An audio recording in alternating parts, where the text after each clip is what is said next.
You're listening to Health Professional Radio with Wayne Buckler. Today my guest is from Australia. I'm talking to him in Queensland. The firm is based in Adelaide. His name is Peter Greig. Peter, welcome to Health Professional Radio. Thank you, Wayne. Now, Peter, the firm is Les Brazier Special Vehicles. Tell us about the firm and what you do. Okay, well, the company is one of 9 converters of motor vehicles Australia-wide, where we convert vehicles for wheelchair accessibility. That is where a client that is confined to a wheelchair is able to enter a vehicle and travel seated in that chair, generally in the back of the vehicle. Now, geographically, Peter, you provide these vehicles right across Australia?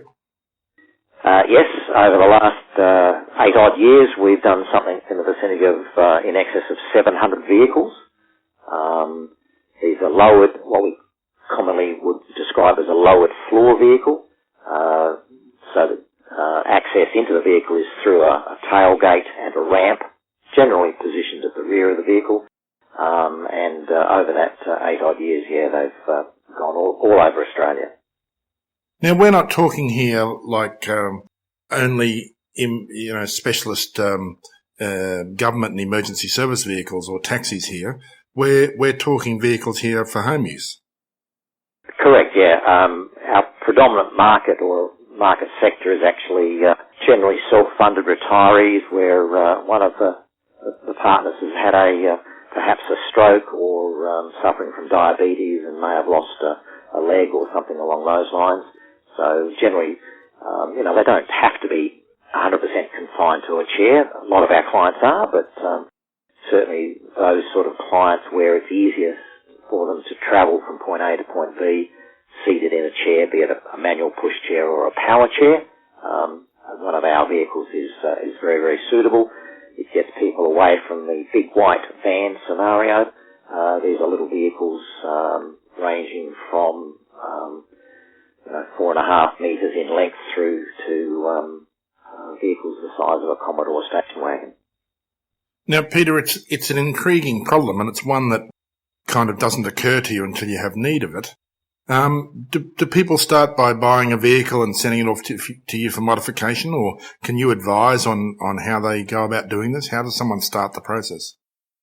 Generally, the process is started by a health care professional, generally an OT, an occupational therapist, where there's been a major incident in their life, and they certainly themselves needing the use of a wheelchair, which of course affects your independence, your ability to drive. So generally our referrals come to us from OTs and allied health professionals. We offer a no-charge interview, and we'll talk to people as long as it takes to make sure that they're fully informed as to their options and what's possible and what's not. That sounds very interesting from our listeners' point of view, many of whom are clinicians in acute care hospital scenarios. So they would typically inquire with you to get an idea of what you offer and then make referrals to you. I guess it's not a medical referral, it's just an informal referral to you as a suitable supplier. Is that how it fits together? Yeah, correct. Yes, we encourage OTs to use us as a reference source, and look, generally we'll when an OT refers a client to us, generally we will have the OT in attendance as well, so that there's the client's got both sides of the story, both from a health point of view and from a practicality point of view of what we can physically do to assist them. And I guess, like any motor vehicle, it's a fairly big investment. You want to get it right. Oh, definitely, yes. Vehicles range anything from, sort of $30,000 through to probably the most expensive conversion would have been upwards of probably $120,000. Right. Now, I have in my mind a very industrial kind of picture. Are these all manual vehicles? No. History has shown us that out of that 700-odd vehicles that we've done with the lowered floor type concept, from memory I can only recall 2 or 3 that have been manual gearbox type vehicles. Generally, most people in Australia, at least, we're very accustomed to driving automatic transmissions. And is there a special licensing requirement? Not where the situation is the person travelling physically in their chair as a passenger in the vehicle. Just a normal day-to-day motor vehicle driver's licence for the state that the person resides in is required.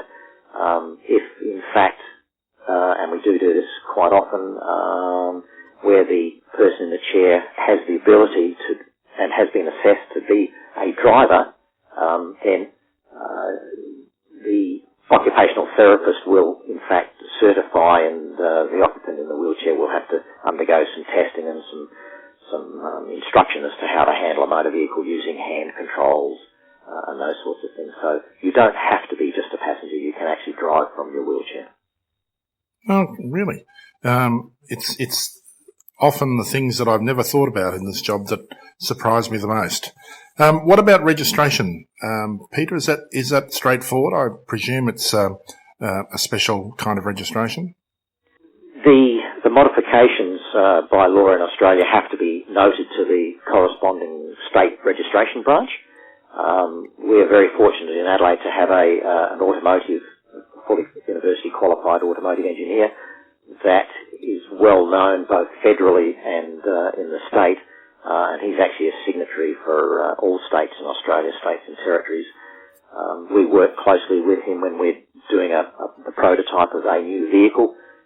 So all our vehicles, as most of our competitors are all engineeringly approved, and they go through a specific process. Ours gets spot checked on the way through by the engineer, and at the end of the conversion process, when the vehicle is ready to be transported and delivered, we then are supplied with an engineering certificate, which goes with the vehicle as well as the relevant state to which the vehicle is ending up.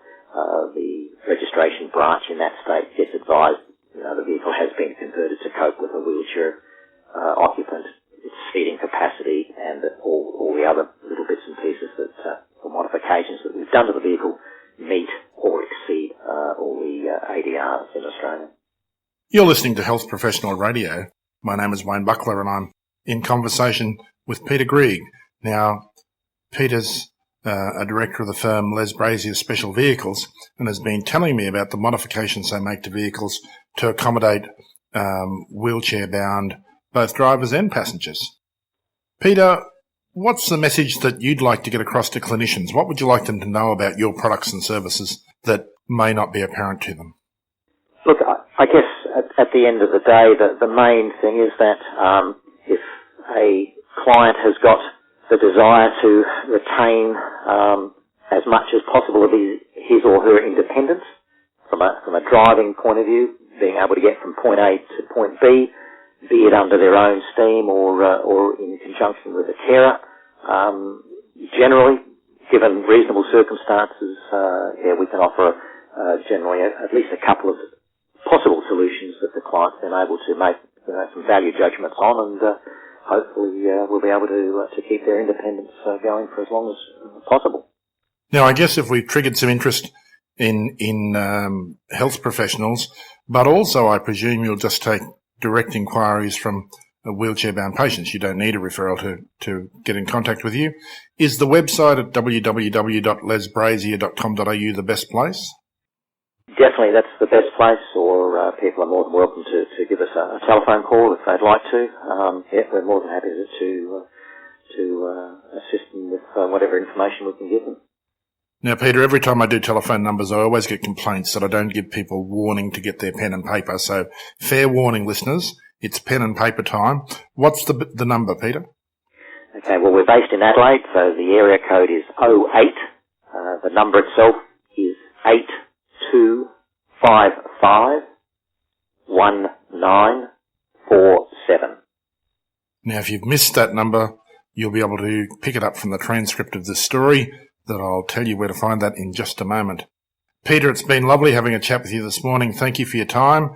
Is there a misconception about your products and services that drives you nuts and keeps you awake at night?